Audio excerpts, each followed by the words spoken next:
പ്രഭാത പ്രാർത്ഥന 121 സങ്കീർത്തനം 2 വാക്യം.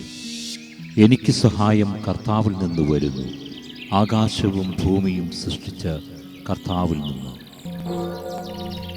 കർത്താവെ, ഭാഗ്യവാനാകാൻ ഒരു പുതിയ പ്രഭാതം, ഒരു പുതിയ ദിനം കൂടെ ഞങ്ങൾക്ക് ദാനമായി നൽകിയ അങ്ങേ അനന്തകാരുണ്യത്തിന് സ്തുതി സ്തോത്രം ഉണ്ടായിരിക്കട്ടെ.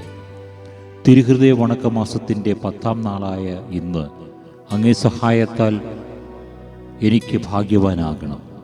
ഈ ലോകം കാണുന്ന, ചിന്തിക്കുന്ന, നൽകുന്ന ഭാഗ്യമല്ല എൻ്റെ ജീവിതത്തിൻ്റെ ആധാരം. അങ്ങ് നൽകുന്ന ഭാഗ്യം, അതാണ് എനിക്ക് വേണ്ടത്. അങ്ങേ നാവിൽ നിന്ന് ഞാൻ ഭാഗ്യവാനെന്ന് ഉരുവിടുന്നത് എനിക്ക് കേൾക്കണം.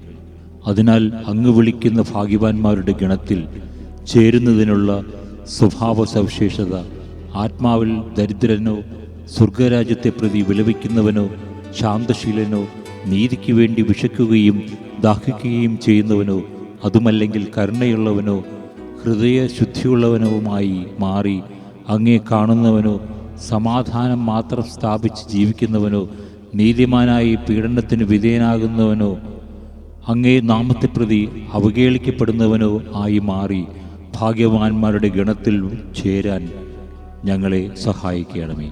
കർത്താവെ, അതിനായി ഞങ്ങളുടെ ഹൃദയം അങ്ങേ തിരുഹൃദയത്തിന് അനുരൂപമാക്കി മാറ്റുവാൻ കനിയേണമേ. ആമേൻ.